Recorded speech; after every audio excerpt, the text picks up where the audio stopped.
much you can work, though, these days. Nadya, thank you so much for giving us time tonight live from Kyiv on Coast to Coast AM.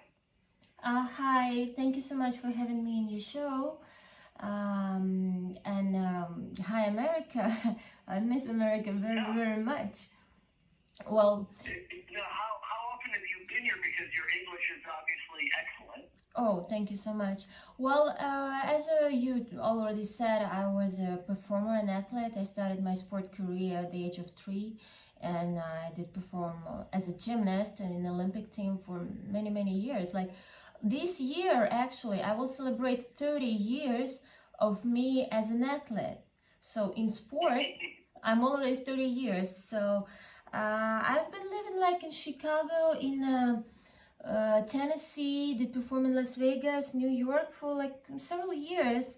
I don't know, I just was staying there, and when I got to America, I was like 2014, 15, 16, and I tried to, as I did perform there, and I earned money, and it already was war, already a Russian aggression war, so I was collecting money and buying some expensive equipment for our soldiers. So I already started like to mix my career as a performer with my volunteer job. But now, I love that. So let me ask you, so when you were working, I saw videos where it looked like you were doing a lot of corporate performances, right? Where you were appearing privately. And so can you do that while under the current conditions? What is work like for you today now in Ukraine? well, it doesn't work in any way. There is only one way when I can perform what I do. I perform in front of soldiers. Because just kind of to support, to give them some different emotions. And for example, like again, years ago, for 8 years I was traveling to Donetsk area to usual citizens and soldiers, and I did perform there like in horrible conditions, because there is no stage, there is nothing there. You can perform on the ground, and you can step on bullets, on destroyed metal things, and close to you there is a tank or something standing, there is a fire above your head, but it's like in the movie, you know. Do you remember the movie where I don't remember, it was about James Brown? Yeah, James Brown. Do you remember? He was flying to support American troops, and his plane was under attack with the fire and everything. It looks pretty much like this. So right? It is. Yeah. And but is it even safe for you to perform for troops on the front lines now, or are you just better off staying in Kyiv for the time being? Well, right now, they don't let me go to Donetsk area or to any other front lines, because every time when I go to the troops, to soldiers, they need to be sure that they can to protect me at least somehow, you know. And right now the situation is very unstable, and they're like, Nadia, we love you, we want you to come, but if you come right now, we don't want to mess with all this, because it's going to be too difficult to protect me, you know, in case of something. And in Kiev, the war kind of, Russian troops not anymore around Kiev, but every time we hear sirens and rockets flying, and like, you know, you having a coffee in the morning, you having I don't know, whiskey in the evening, then you waking up, then you go into your job, and we have, it's like sirens on the breakfast, sirens in the evening, sirens in the daytime, sirens when you're standing in driving your car, and like usual routine. Yeah, you're used to sirens. Let me ask you something which has come up. So when the fighting started even a couple of years ago, and I first started to hear from people saying that all these years people in America have been mispronouncing the the city, that it shouldn't be Kiev, it should be Kyiv. How do you pronounce it? Well, yes. Right now we are starting to make everything. Well, the difference is Kiev. This is on Russian. Kyiv. This is Ukrainian. So we just it's different pronunciation because it's different languages.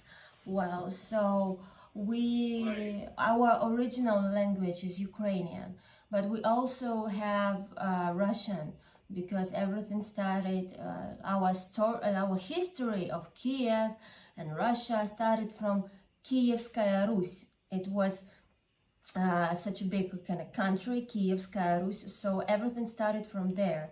And in Kievskaya Rus, like years, hundred years ago, it was two languages, Ukrainian, and some people did speak in Russian. So it goes from so far away. But Kiev is like correct for you to spell. Right.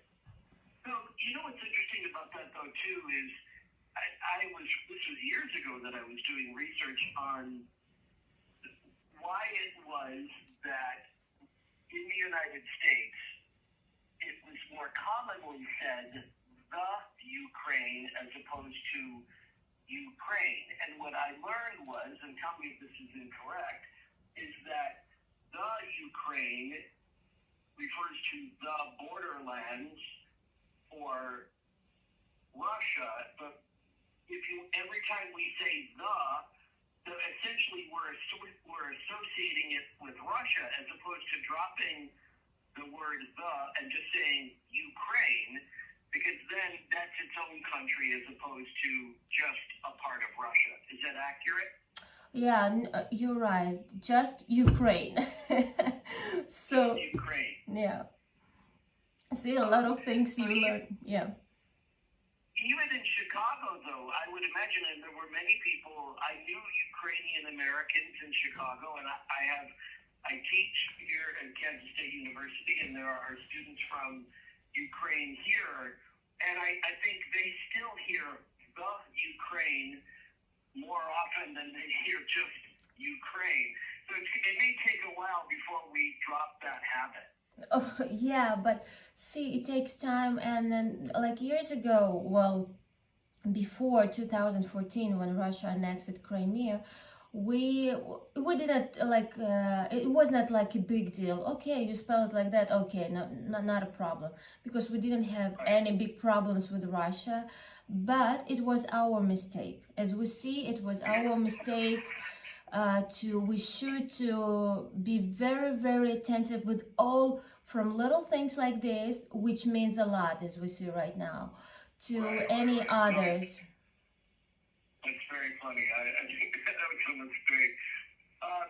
So again, we're talking with Nadya Vasina. She is a gymnast and a performer and entertainer in Ukraine and around the world, but she is in Kyiv tonight while we're talking to her on Coast to Coast. So far, the phone line is doing just fine, and so we'll stay with this as long as we can, and we'll even take some calls for you. But how often do the phones not work in Ukraine? Well, actually, I'm also a radio host, so I'm kind of your colleague. I didn't know that. Yeah. You tell me. That's very cool.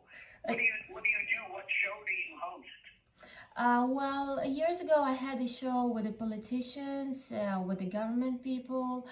Now I do show about athletes, as I'm an athlete, and now we're talking with the athletes who started to protect country with the soldiers together. And like for many years, I don't know, my dad created the first radio station in Ukraine. It was music radio with Americans. They came from New York, it was in 1995 or 4, something like that. Like Soviet Union was down, like 1991, and step by step, Albert Klein, he came to Kiev when met my dad, and they started to do the radio business here. So I'm not working on my dad's radio station because he didn't want me to work on his radio station. So Is it still on the air, your dad's radio station? Yeah, we have a lot. He did a lot of radio stations and a big holding, like companies where you have different radio stations there. So I don't work on his, so nobody would tell that dad gave a job to his daughter. So we're separate. Right. Yeah, and I work in the radio station, which is the government radio station. So during the war, even if I wanted to leave the country, of course I could, but I had to be here. I had to be to work as a journalist, and I was like, as the Russian troops were like almost on the border of Kiev. Not almost, it wasn't the borders of Kiev. I was and with my troops and doing my radio show like how it could be, because as you asked me, it's not everywhere there is connection, but your friend Elon Musk, he gave Starlinks and to the soldiers. Yes. Yeah, and Keep the internet up. Yeah. yeah, so if something like really wrong, we can use this. But basically in Kiev, thanks God, everything is fine. And just like a week ago, one of the rockets destroyed the building next to my radio. I did the show and I left the radio, and like in an hour as the rocket crashed into the building. Our building is okay, just destroyed windows, doors, but one journalist passed away from another media. But like He was killed? it was Killed? it was the rocket, and the rocket crashed into the building. So it's horrible. The picture is horrible. Like again, everything what's going on is like in the movie, and I'm thinking about that I'm looking at all this. I'm staying in all this, and I'm thinking like Steven Spielberg will go out right now and say, "That's a wrap. Thank you. Bye bye." Yeah, But right. And it's over. yeah, but Steven is not going out. I'm like, Steven Spielberg, where the hell are you? Come on. Oh my gosh.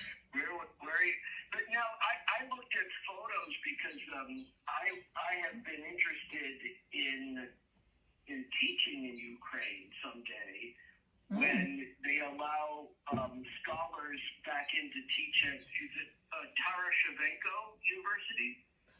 Taras Shevchenko, yes. Yeah. And it too got hit by some rockets, from what I understand. Oh, well, no, thanks God, no. But it was one of the rockets. I live pretty close to Taras Shevchenko University. It's a very good high-level university. And the rocket crashed next building from my home. And Shevchenko is from another side, so it was in between of us, kind of. Yes, but no, thanks God there, no. And what good, our government, we have a lot of, Kiev and Ukraine is a very historical country. We have lots of historical buildings, monuments, amazing, interesting places to visit, and Russia destroyed a lot of that. I just can't talk in a normal way about those terrorists. But how about food for you? Well, again, what was very good, that in Kiev, for example, if we're not talking about Mariupol or Kharkiv or something like that, in Kiev it was plenty of food. And government did an amazing job, because there was a lot of people, like old people or people with the physical disabilities, and government did privately, they did come to apartments of those people, brought food, and everything was good. So big markets like big stores like I don't know, Walmart, they were opened, they were working. Of course not everything, because actually when Russian terrorists started to attack Kiev, and they were like every day telling like, tomorrow we will get Kiev, this is it, and it was really scary, because the city, biggest part of the people left the city, and the soldiers like said like it's better if you're not a volunteer like me, or you are scared, better leave the city, because no one knows what will be. No one knows. It was like in a horror Well, movie. hang on just 1 second, because we want to come back to you. We have, like your father's radio station, I have to get a commercial break in here. So Yeah. stand by, and we will get more with Nadya Vasina, who we are speaking with. Also, a Ukrainian radio personality who has joined us tonight live on Coast to Coast AM. This is Ian Punnett.